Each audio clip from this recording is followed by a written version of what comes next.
Random thoughts while you're standing at the airport waiting for your wife to get back with the other truck.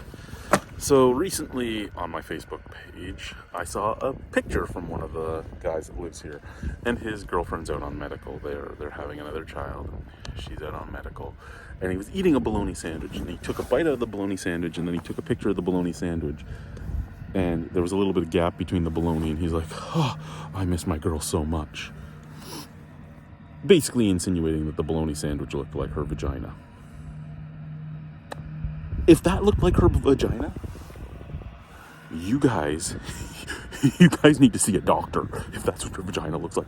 If your vagina looks like a chewed up bologna sandwich, you need a doctor. Okay, there's a plane coming. That's awesome, because I'm stuck here in the middle of the apron. Anyway, bye. Other random thoughts as you're standing at the airport waiting for your wife to get back. That humming you hear is right over there. That's the diesel generating plant. I think it can't service the whole town. I know they have a hydroelectric dam and they have other plants, but I think that is just for the airport, because there's only the two tanks. There's that one and that one. But then there is a whole bunch of tanks along the road over by the band office. So maybe? No, there's no wires coming out of it or anything. So that has to be just for here. But that is a diesel generating plant.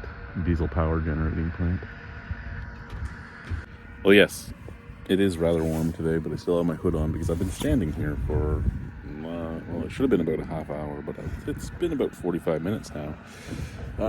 Problem is, there's no cell reception or anything here, right? So I can't find out where my wife is, if she's even left the store yet, if there's been an accident or anything like that. I just get to keep standing here, hoping and praying somebody gets here soon.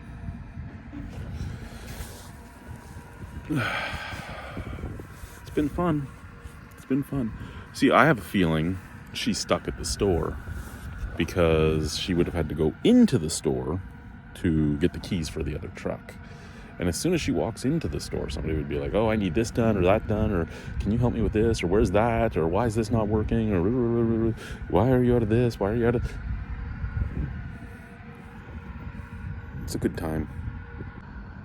It's been an hour. There's the truck.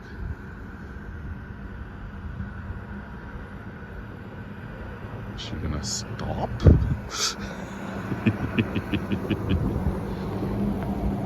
Okay, talk to you soon. Random thoughts while you're sitting on the toilet at work because you can't shit at your house because your sewage line is frozen again. And even though they had the entire spring, summer, and fall to fix it, and you were guaranteed it was getting fixed in the summer, and then you got back after your vacation in September and found out they didn't fix it, and reminded them that it still wasn't fixed at that point, they still didn't send anybody until after the snow fell, and you couldn't fix it anyway.